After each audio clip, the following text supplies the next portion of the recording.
이번 금년도 대강절 15일째 되는 주일입니다. 대강절은 6세기경에 시작된 교회 풍속에 속합니다. 그 날짜는 11월 30일을 중심으로 해서 가장 가까운 주일을 택하게 되어 있습니다. 그런데 금년은 11월 26일 주일이 가장 가까운 대강절 시작이라고 할 수 있습니다. 대강절은 이 땅에 오신 예수 그리스도를 기념하고 우리 마음 가운데 주님을 모시기 위해서 준비하는 절기예요. 강림은 라틴어로 어벤투스, 오심, 도래, 강림의 번역으로서 예수 그리스도의 초림 또는 재림을 가리키는 말입니다. 이 말에는 장차 오실 재림의 주님을 대망하는 사건도 포함되고 있으므로 미래의 이 땅 위에 오실 주님을 대망하며 마음 가운데 준비하는 기간입니다. 구약 시편 137편은 이스라엘 백성들이 바벨론에서 포로 생활을 보내면서 예루살렘을 아주 열렬하게 사모하고 지극한 정성으로 노래하고 있습니다. 신약의 말씀은 예수님께서 부활하셔서 승천하시기 직전에 제자들에게 마지막으로 분부하신 말씀으로 예루살렘을 떠나지 말고 내게 들은 바 아버지의 약속하신 것을 기다리라고 하신 말씀입니다. 예루살렘에서 예수님께서 말씀하신 본문의 말씀을 중심으로 해서 예루살렘과 대강절이 어떠한 뜻이 있는 것인가를 묵상해 보기 위해 예루살렘의 대강절이란 제목으로 택해 보았습니다. 대강절은 세 가지의 형태로 볼 수가 있는데 과거의 대강절, 현재의 대강절, 미래의 대강절입니다. 과거의 대강절이란 지금으로부터 2000년 전에 이 땅 위에 오신 역사적인 예수 그리스도의 탄생을 바라보는 것입니다. 현재의 대강절은 우리의 마음속에 성령을 통해 오시는 보이지 않는 영적인 주님의 강림을 기다리는 것을 말합니다. 미래의 대강절이란 장차 이 땅 위에 재림하셔서 세상을 심판하시고 하나님 나라를 완성시키는 미래의 구원을 대망하는 사실을 가리키는 것입니다. 이 세 가지는 다 공통점이 있는데 일관성 있는 사건이라고 할 수가 있겠습니다. 과거의 성탄을 믿는 사람은 성령을 통해서 우리의 마음속에 주님을 모실 수 있고 현재 우리 마음속에 주님을 모시고 사는 사람은 또한 미래의 이 땅 위에 강림하시는 예수 그리스도를 맞이할 수 있기 때문입니다. 예수님의 말씀하신 예루살렘을 떠나지 말고 아버지의 약속하신 것을 기다리라 라는 이 말씀은 곧 후에 강림하실 성령을 받을 준비를 하라고 지시하신 말씀입니다. 성령께서 오셔서 예루살렘의 교회가 설립되고 성령께서 오셔서 우리의 신앙의 길을 제시해 주시고 우리에게 새로운 능력을 베풀어 주시는 은총을 대망하라고 하신 말씀입니다. 하나님은 삼위로 계셔서 구약시대에는 성부 하나님께서 앞서서 역사하셨고 예수님께서 이 땅에 계실 때는 성자 하나님께서 앞서서 역사하셨고 오순절 성령 강림 후 성령 하나님께서 앞서서 역사하셨습니다. 삼위일체는 불가분의 관계에 놓여 있습니다. 구약시대에도 역시 성자와 성령께서 같이 역사하신 사정을 도처에서 볼 수가 있는데 예수님께서 이 땅 위에 계실 때에도 성부 하나님의 역사를 볼 수 있었고 성령의 역사를 또한 볼 수 있었습니다. 지금 성령 시대에도 역시 성부께서 역사하시고 계시고 또한 성자께서 역사하고 계신 것이 사실입니다. 그러므로 우리의 마음속에 성령 강림을 대망한다는 것은 바로 현재 성탄을 대망하는 것입니다. 현재 성탄을 맞이하는 방법으로 예루살렘을 떠나지 말라고 말씀하고 있습니다. 예루살렘은 이스라엘의 왕도로서 하나님의 거룩한 성전이 거기에 있었고 이스라엘의 흥망성쇠가 예루살렘 성전에 달려 있었던 것을 잘 알 수 있습니다. 예루살렘 성전이 여러 가지 모순도 많고 문제도 많았지만 예루살렘 성전을 지킨다는 것은 그들의 신앙을 지키는 것이고 예루살렘을 잃어버리고 만다는 것은 신앙의 위기를 맞이하는 것이 됩니다.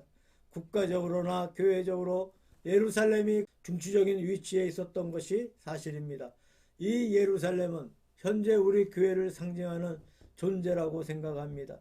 예루살렘을 떠나지 말고 아버지의 약속하신 것을 기다리라. 이 말씀은 교회를 떠나지 말고 교회를 통하여 주의 강림하실 것을 기다리라는 그리스도의 교훈으로 받아들일 수가 있습니다. 예수님께서 말씀하신 이 말씀을 해부해 보면 이 말씀이 우리에게 실제적으로 어떠한 교훈을 주고 있는 것인가 하는 점들을 묵상해 보려고 합니다. 첫째로 처음에 받았던 신앙을 끝까지 지켜나가야 한다는 겁니다. 예루살렘을 떠나지 말라고 하신 말씀은 그들이 이미 세웠던 거룩한 신앙의 지조를 끝까지 지켜나가라고 하신 교훈의 말씀으로 생각됩니다. 12제자는 대체적으로 북방 출신의 사람들이 많았어요. 3년 전 갈릴리 지방에서 예수님을 만났고 주님을 따르기 시작했습니다. 그리고 3년간 예수님을 충실히 따라다녔어요. 그 3년 끝에 예루살렘에 왔어요. 여기에서 예수님이 십자가에 못 박히실 때 그들의 모든 소망과 기대는 산산이 깨어지고 만 것입니다. 그 이후 그들은 사방으로 흩어질 수밖에 없었는데 위기에 놓여 있었던 것이죠. 3년간 제자 생활은 갈릴리에서 출발하여서 예루살렘에서 끝나고 이 예루살렘에서 최후를 맞이하게 되었습니다. 누가복음 24장 21절에 보니까 엠마오 도상의 두 제자가 예수님과 나눈 대화 속에서 우리는 이 사람이 이스라엘을 구속할 자로 기대하였다는 말씀이 기록되어 있습니다. 그런데 그만 십자가에 돌아가시는 바람에 모든 기대가 다 깨어지고 말았다는 말씀이 나옵니다. 요한복음 4장 25절에 보니까 사마리아 여자가 예수님과 더불어 대화를 나눈 끝에 한 말이 무엇입니까? 메시아 곧 그리스도라 하는 이가 오실 줄을 내가 아오니 그가 오시면 모든 것을 우리에게 고하시리이다. 이 말씀이에요. 그들은 이렇게 믿고 예루살렘까지 왔는데 이제 예수님은 십자가에서 돌아가셨어요. 부활하신 것은 좋았는데 또 승천하신다고 합니다. 그 다음에 어떻게 할 것인가가 막연해졌어요. 이렇게 예수님께서 사라지고 없어지고 만다면 사방에 흩어져야 하지 않겠는가. 흩어진다는 것은 그들이 주를 따라왔던 신앙의 불길을 꺼버리는 기대를 버리고 말겠다는 그런 말씀으로 생각합니다. 그러므로 예루살렘을 떠나지 말라는 말씀은 처음 세웠던 신앙의 이상을 지키고 처음 세웠던 믿음을 지키며 계속 그 신앙을 견지하라는 말씀으로 생각합니다. 예수님에 대한 기대를 견지하고 신앙을 견지하고 처음과 같은 교회 생활을 계속 지켜나가라고 하신 주님의 말씀으로 생각합니다. 예루살렘에 대해서는 구약에 보면 멜기세덱이 처음 살렘 왕으로서 아브라함에게 11조를 받은 사건이 있고 여기에서 아브라함이 그의 아들 이삭을 바친 사건이 있고 다윗이 이 성을 빼앗아 왕도를 삼고 솔로몬이 여기에 성전을 건축한 이후에 이스라엘의 정치적 신앙적 삶의 중심이 예루살렘에서 이루어지게 되었습니다. 이스라엘의 신앙이 언제 건전해졌습니까? 예루살렘이 건전하고 솔로몬 성전에서의 제사가 건전할 때였습니다. 언제 그들의 신앙이 타락하고 나라가 어려워졌던 것입니까?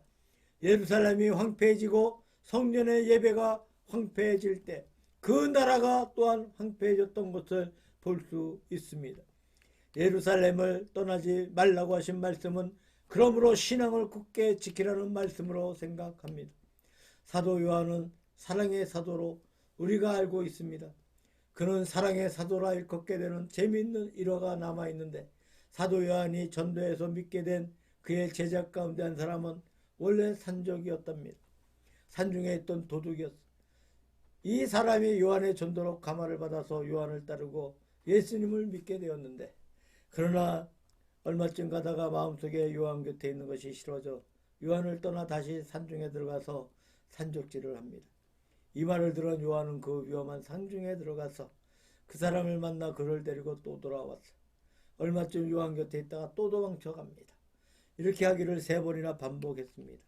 이 사람이 마지막에는 상중에 들어가 산적의 두목이 되었는데 그 사람이 말하기를 나는 사도 요한의 얼굴만 보면 그를 따라가지 아니할 수 없고 예수를 믿지 아니할 수 없는데 이 산적의 생활도 떠나갈 수가 없다.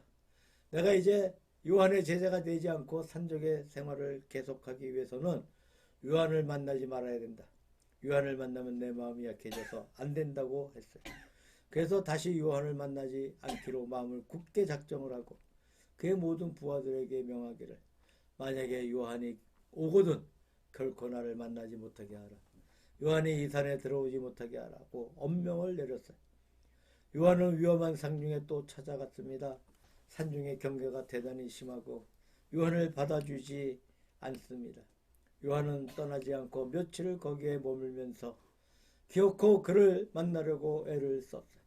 마지막에 할 수 없이 그를 통과시켜 주었고 그 깊은 곳에 들어가 산적의 두목을 만납니다. 이 지극한 요한의 정성에 그 두목은 감동이 되고 눈물을 흘리며 회개하고 다시 요한을 따라서 그 산에서 내려와서 산적의 생활을 완전히 청산하고 훌륭한 성도가 되었다는 그러한 일화가 있습니다. 이 산적의 경우 요한을 따라가는 것은 신앙을 얻는 길이었습니다. 요한을 떠나는 것은 신앙을 버리는 길이었습니다. 초대 교인들로서는 예루살렘에 머물러 있는다는 것은 신앙을 굳건하게 지키는 길이었습니다. 예루살렘을 떠나간다는 것은 신앙을 저버리고 타락해가는 길이었습니다. 예루살렘을 떠나지 말고 예루살렘을 떠나지 말라. 예루살렘을 떠나지 말라는 말씀은 예수님을 처음 만날 때 세웠던 그 간격, 그 마음속에 결심했던 신앙의 결심에 불을 끄지 말고 결심을 잃어버리지 말고 결심 속에 지속해 나가라는 교훈의 말씀으로 생각합니다. 두 번째로 교회를 중심으로 모이고 연합해야 한다는 것입니다. 예루살렘을 떠나지 말라는 말씀에는 무슨 뜻이 또 있겠습니까? 만약에 예루살렘을 떠나간다면 그들이 한 곳으로 집중해서 갈 것은 물론 아닙니다. 뿔뿔이 사방으로 흩어지고 말 것이죠. 마태복음 26장 31절에 말씀하시기를 내 목자를 치리니 양의 떼가 흩어지리라고 말씀하셨습니다. 목자는 예수 그리스도이고 양은 제자를 가리켜 말합니다. 예수님께서 십자가에 달리실 때에 모든 제자들이 다 사방으로 흩어져 도망을 가버렸습니다. 부활의 소식을 듣고 도망가던 제자들이 다시 사방에서 예루살렘으로 와서 모여있던 때였습니다. 예루살렘을 떠나지 말라 라는 말씀은 다시는 사방에 흩어져 가지 말고 연합하여 같이 있으라고 하신 말씀입니다. 같이 있을 때, 연합할 때 교회가 형성됩니다. 은혜가 교류됩니다. 믿음의 이상도 지켜나갈 수가 있습니다. 교회란 원래 헬라어로 에클레시아라고 합니다. 이것은 옛날 헬라 도시에서 생긴 단어라고 하는데 옛날 헬라 사람들이 시민들을 불러 모았던 그 집합체가 에클레시아였습니다. 플라톤이나 아리스토텔레스 같은 분들의 철학 강의를 듣고자 해서 모여 아레오바고라고 불리는 광장에서 강의를 들었습니다. 혹은 재판을 하기 위해 모여 재판을 참관했습니다. 혹은 강의를 하기 위하여 혹은 재판을 하기 위하여 시민들을 사방에서 불러 모은 것이 에클레시아였습니다. 이 낱말이 교회에 도입되어져 교회란 낱말로 채택된 것입니다. 교회가 무엇입니까? 사방에서 불러 모아 한 곳에 모여 있는 것이 교회. 우리의 사명이 다르고 우리의 형편이 다르고 우리의 부기가 다 달라. 우리의 지식이 다르고 한 주일 동안 우리의 사는 것이 모두 다 다릅니다.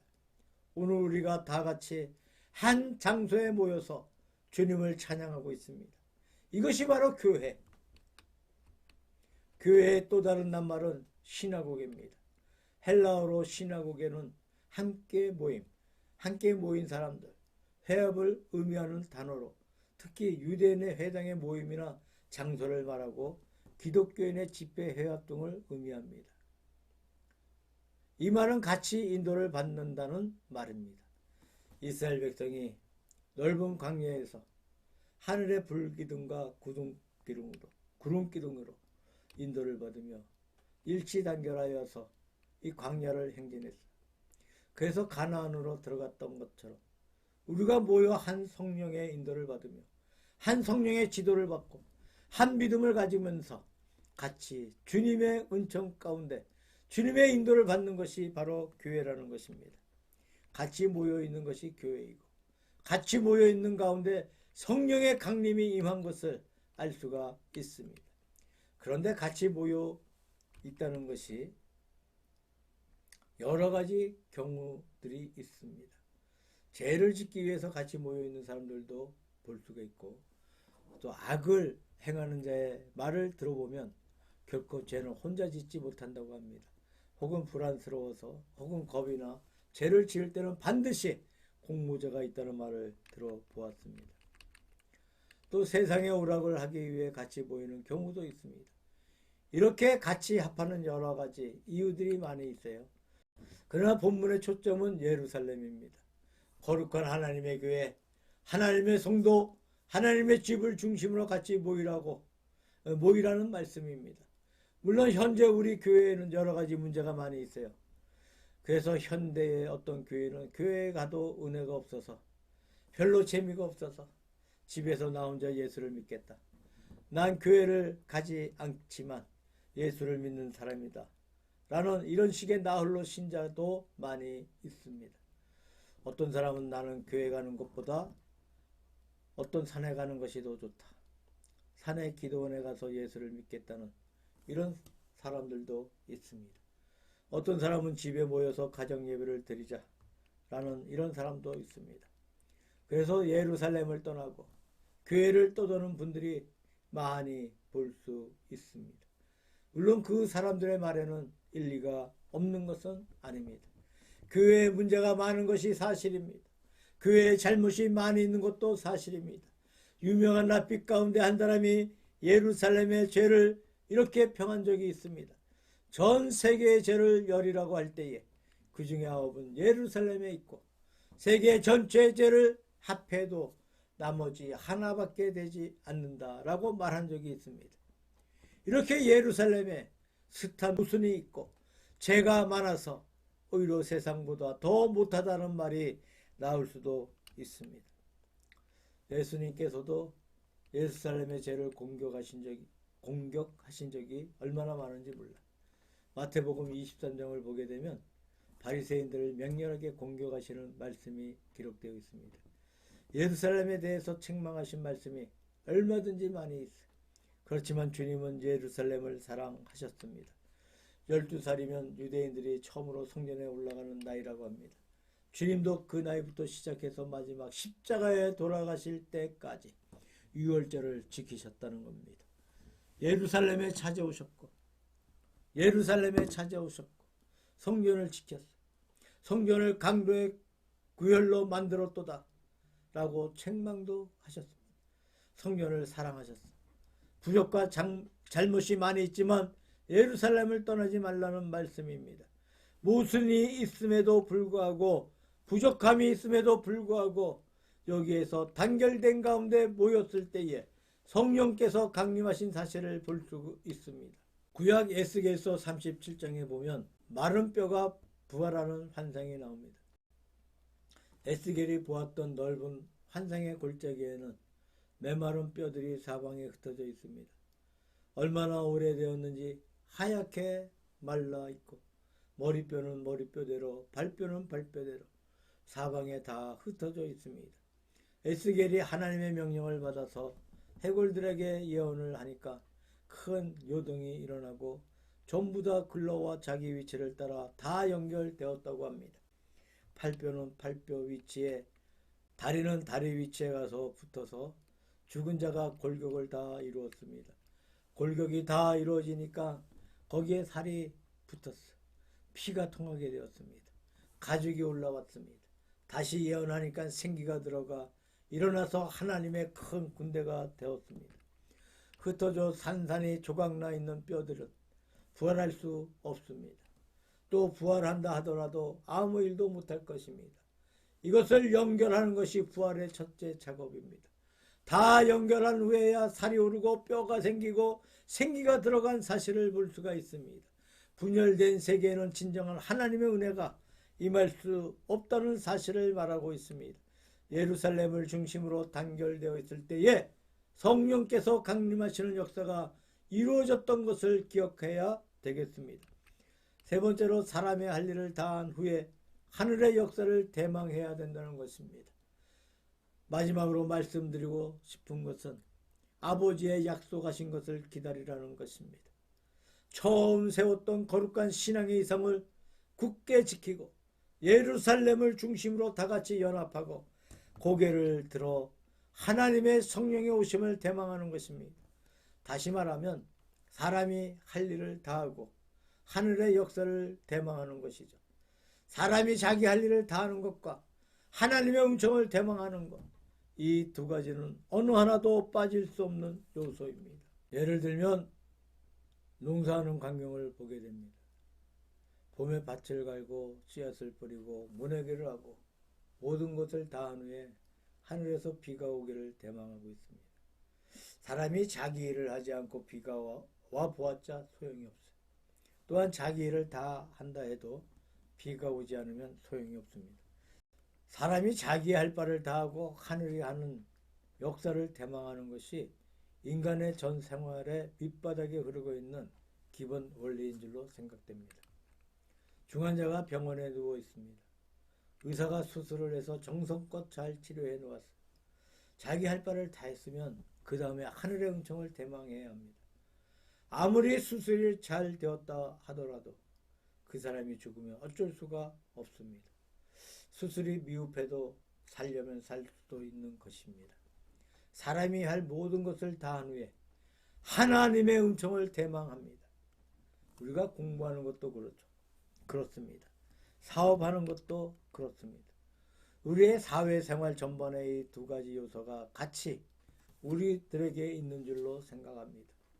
그래서 신앙을 굳게 지키고 예루살렘을 중심으로 연합하고 그 다음에 하나님을 향하여 대망하라고 말씀하고 있습니다. 대강절이 왔습니다. 대강절은 주님을 대망하는 절기.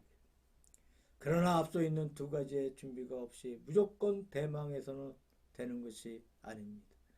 두 가지 준비가 된 후에 하나님을 향하여 간절하게 주의 강림을 기다리고 있는 자세가 필요합니다. 우리가 기다린다는 것은 사람의 생활의 요소라고 합니다. 어떤 심리학자는 사람의 일상의 90% 이상이 기다리는 것이고 나머지 정보를 합해도 10%가 되지 않는다고 말합니다. 이렇게 기다린다는 것이 우리의 생활의 요소가 됩니다. 사람이 기다리는 것이 없이는 살지 못한다는 것입니다. 여러 가지 기다림이 많이 있어요. 병든 사람은 건강을 위해 기다리고 있습니다. 공부하는 사람은 학위를 위해서 기다리고 있습니다. 사업을 하는 사람은 성공을 위해 기다리고 있습니다. 여러 가지 기다림이 많겠지만 우리의 모든 기다림 중에 기다림은 예수 그리스도의 강림인 줄로 생각합니다. 우리의 마음속에 주님의 오심을 대망하는 것이 우리의 기다림의 초점이 되고 우리 기다림의 가장 중요한 요소가 되는 것입니다. 안셀름이라고 불리는 캔터베리의 대감독이 있었는데 그는 왜 하나님께서 사람이 되셨는가 라는 글을 썼습니다. 이것이 바로 안셀름의 유명한 속죄론입니다. 그는 이 글에서 하나님이 인간이 되어야만 인간을 구원하실 수 있는 것이다. 그리스도의 성탄은 인간의 구원을 위해 절대 필요한 사실이었다고 논하고 있습니다. 플라톤은 예수님보다 400년 앞서 태어난 헬라의 철학자입니다. 그는 말하기를 하나님께서 사람이 되시기까지는 사람이 하나님을 알 수 없다는 말을 했습니다. 우리가 어떻게 참 하나님을 알 수 있습니까? 하나님이 사람이 되신 그분을 통하지 않고서는 하나님을 올바르게 알 수가 없다는 겁니다. 다시 말해서 성탄은 우리 구원에 절대 필요한 사실입니다. 또한 하나님을 아는 데에도 절대 필요한 사실이라는 말씀입니다. 영국의 클레드스턴이라는 정치가가 있었어. 1809년도에서 1898년까지 살은 사람인데 영국의 정치가입니다. 자유무역을 목적으로 하는 관세 개혁을 감행하였고 자유주의자로 명성을 날리고 1968년 총리에 취임하여서 아일랜드 교회의 국교를 폐지하고 선거에 무기명 투표를 제정하였습니다.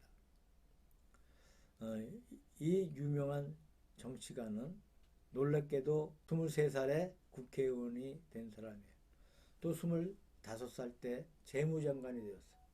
그리고 일찍이 수상을 했는데 무려 일생을 통해서 수상을 4번이나 연임을 했어요.